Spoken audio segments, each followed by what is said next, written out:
guys, and welcome back to this new episode. So today we are going to talk about 11 unknown facts about Genghis Khan. So let's start. Khan means leader, and that was the title.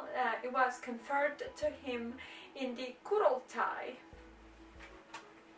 Kurultai was indeed the name of the meaning. Now, we know what Khan means. We know that Genghis Khan was born in 1162 along the banks of the river Anan, but we don't know what Genghis means. It could mean supreme, it could mean universal, but apparently also ocean. Anyway, Genghis Khan was the name of Temujin. Temujin was actually his birth name, and Temujin might mean either iron or blacksmith. Let's move to point number 2, his adolescence. So, things that we want to say here is that, first of all, he lost his father when he was 9 because his father was kidnapped by the rival tribe of the Tartars and killed. So he was very early on able to hunt and forage in order to survive. He also might have murdered his half brother over a dispute on food. And he was also promised by the age of 10 to his first wife. He and the wife were together kidnapped by a rival tribe. And they both made it. He made it, I think, first, and then went to retrieve the wife.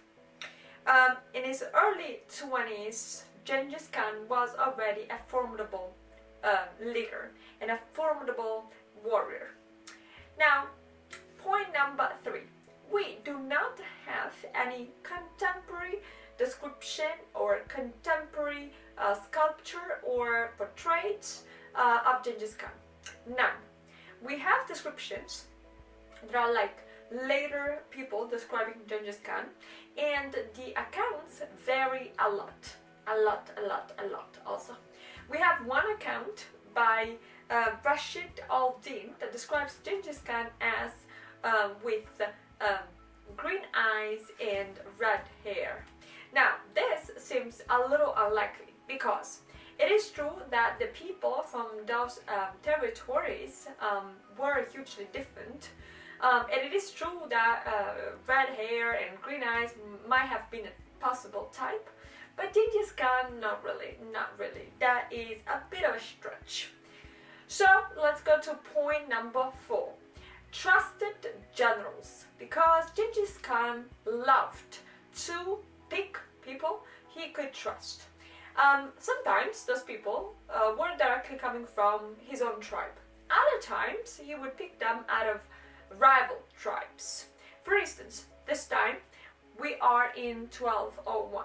There's a battle against Taijut, and there's a shooter of his horse that shoot the horse, and therefore caused all sorts of panic because Genghis Khan was on this horse, so they thought he might die. And what happened was that he became a prisoner. So Genghis Khan went to the prisoners, asked them who was the guy who shot at my horse and therefore attempted to kill me. And this man actually said the truth, or said that he had done that. And Genghis Khan appreciated the honesty, appreciated the honor of the man, and elected him as his trusted general, one of the most trusted generals. His name was, after the accident, became GB, which is arrow. And GB and Samutai were the most trusted generals who were entrusted with the ability of, executing on his orders and conquering the whole Mughal Empire. So, number 5. Point number 5 here is that Genghis Khan liked to settle the scores, specifically Actually, we're talking about one particular episode that happened in 1219. We are in 1219, where after he gave the possibility for those tribes and population to voluntarily submit to his as their own ruler, one tribe specifically decided, no, we're gonna stay independent, we're not gonna accept your kind offer, Genghis Khan, and therefore he unleashed hell against this, which was the empire known as Quaremit's empire. So basically, we know that there were millions dead, that the Shah's empire was completely in ruin, that he also fought against Tanguts and Xixia, who had now provided troops to his own army, sacked the capital of the Tanguts empire, and also executed the entire royal family. And that was a thing, to execute or marry / also rape, we must say, the female members of the royal family. Point number 6, he killed about 40 million people. Yes, he did. The demographics of that time dropped under Genghis Khan by 11%. No, we're not joking. His campaigns were absolutely cruel, and everybody who was opposing Genghis Khan would die. However, he was very tolerant of different religions. We know that he had once a private meeting with a Taoist monk, and was trying to see if there was a place in heaven for him, and asked to the Taoist priest what he could possibly do in order to assure that place in heaven. And the Taoist priest, who was rumored to be over 300 years old, told Genghis Khan to have places of worship that were completely taxes free, but also to be very tolerant with everybody. Also to give up sex, but that wasn't, on his list. Anyway, so all the places to worship were completely tax-free, and in his empire and under his ruling, there were many beliefs. First, the shamanistic belief that he was also grew up in. Shamanistic beliefs where sky, winds, mountains were endowed with spirit, but also Nestorian Christians, Muslims, and Buddhists. He also was rumored to pray 4 days before his campaigns. So was very tolerant of all religions. Point number 8, he instituted the postal system, or the postal service system. He had post houses and way stations. He created those. And of course, the service was provided by mounted courier. They could travel over 200 miles a day, adopting this system. And so it was one of the greatest inventions that we remember Genghis Khan for. And then, point number 9, his death is absolutely mysterious. There are actually a bunch of different reasons why, in the course of time, people, doctors, historians have thought were representing the actual cause of death of Genghis Khan. We don't know exactly. It has been rumored that could be malaria, that could be a fall from a horse, that could be also some sort of like Chinese princess who tried to castrate him, which is probably just a hoax. The most believable at this point answer that we have is that Genghis Khan died because of the plague. And the Black Plague was exactly the disease his army came in contact with in his campaigns. It is said that there was a funeral procession, right? And everybody who was encountered in that procession was killed. So not to leave any witness.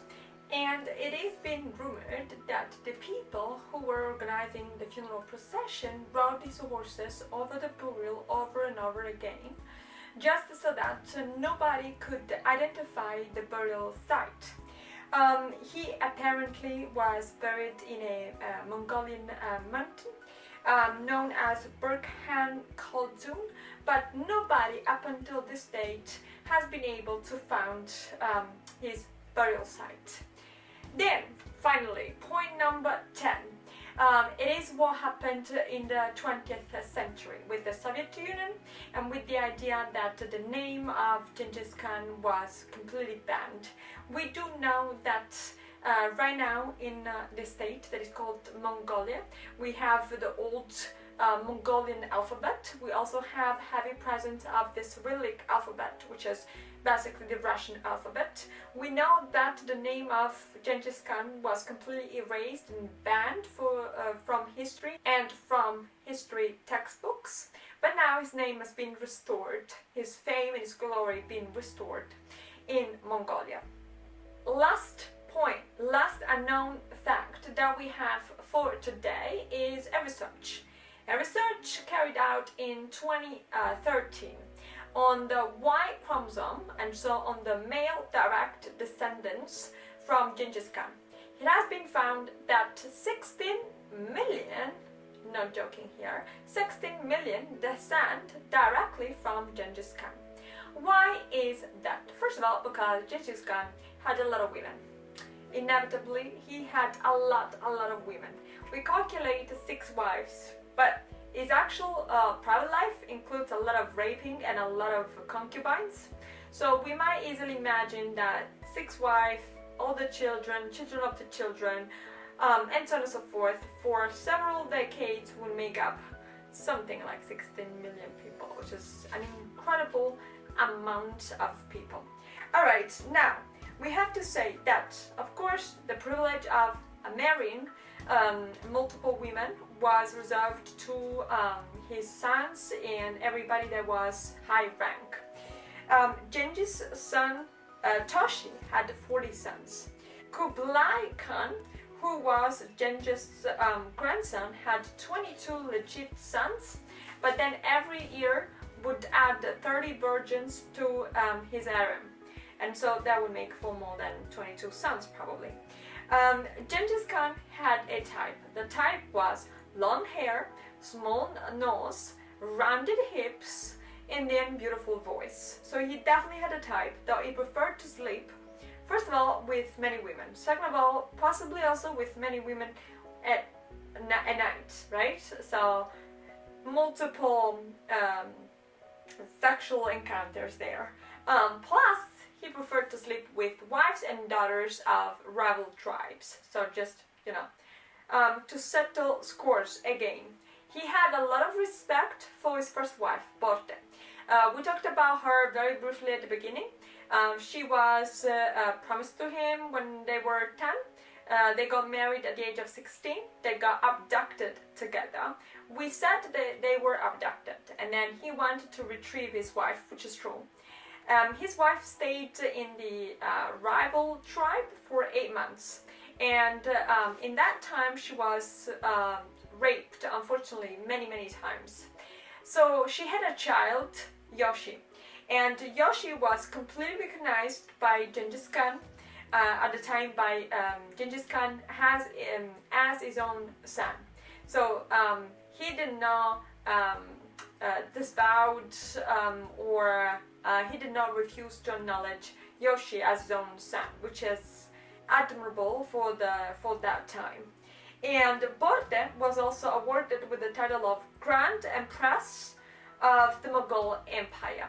But then every wife would have her own territory, her own territory, a separate tent, and also her own rule to impose onto that piece of land. With that being said, For today, this is it. We are done with the Genghis Khan. So let us know what you think. Comment below. Let me know your thoughts. Don't forget to like the video if you have found the video fun, and if you want to, please like the video.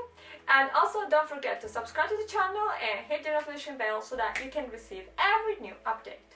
We're gonna talk some more next time with a new video. Bye!